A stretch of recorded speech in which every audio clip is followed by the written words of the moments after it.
this work, no matter how interesting the subject matter is, it's based on you realigning yourself and reattuning yourself, both with yourself, with the earth and the sky. This is the holy work. It's simply not an intellectual exercise, which a lot of people today in the New Age movement and in the conspiratorial community are thinking that it is. It's accumulation of facts, and then the regurgitation of those facts. It's partly that, but it's so much more spiritual.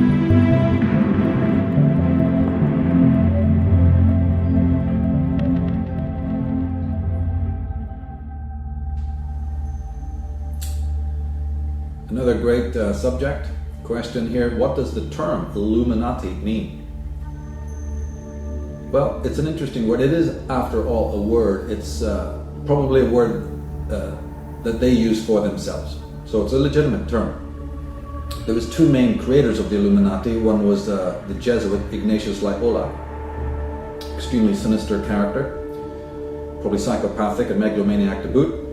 But there was a kind of illuminated order before his time called the Alhambros in Spain. One of many orders, part rebellious. In this case, they may have been religious because Ignatia, being a religious man, noticed them and either based his own order on them or formed a new branch of this group, the Alhambros, and he named it the Illumined Ones, the Illuminati. Of course, that word connotes light. That's very true, but ILL, to those who've done their homework, is jumps out immediately. And we're not then only thinking of light, but the ill, or the L, or more precisely the illes, ILLES, is a word that is just a study in itself. And it does refer to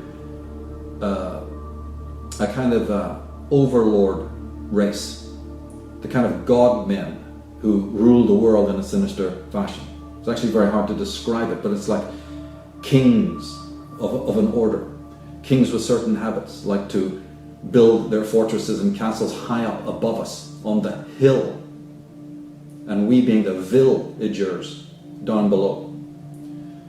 And so this word group turns up all over the place and can represent, in one context, those who serve the gods, but actually in its original form, it actually represents the gods, those who are sort of hybrid, the ones whom the gods created to rule over mankind. So it's just interesting that that phoneme turns up, that syllable, in Illuminati.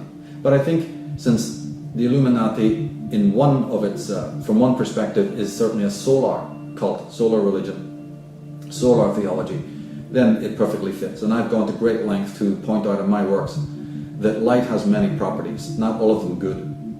There's a dark side of the sun, there's a dark side of light, meaning that if I turn a halogen light on you, you're blinded.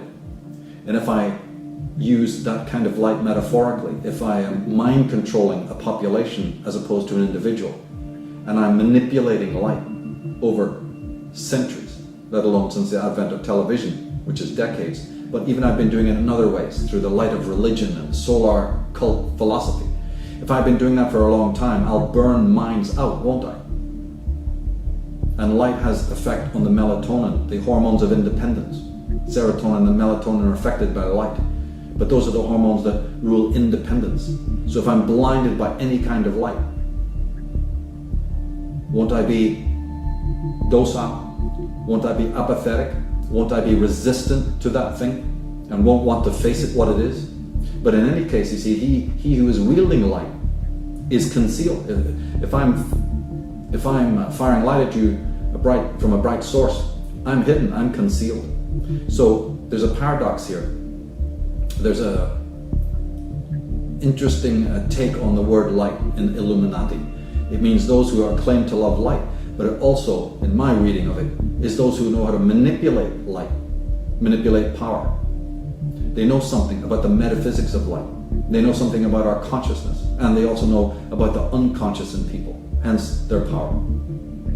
So it's just one of many terms that one can use. I use other terms like Black Lodge, for instance, or the inner circle and so on. The controllers, the overlords, the oligarchs. But again, we're talking secret societies here, so it's not just your It's not just the oligarchs that turn up in the newspapers and in the famous magazines and in the history books and the encyclopedias.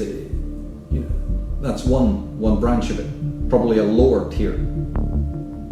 But we are really talking about what lies hidden from us on the other side of the pyramid, you see. These secret societies, what can we really know about them? Obviously, we're going to be handicapped in many ways, but there is certain pieces of information one can pick up about them. For instance, in their etymology, in their symbolism. And this, as I say, makes it an incredible study, actually, when you get into it.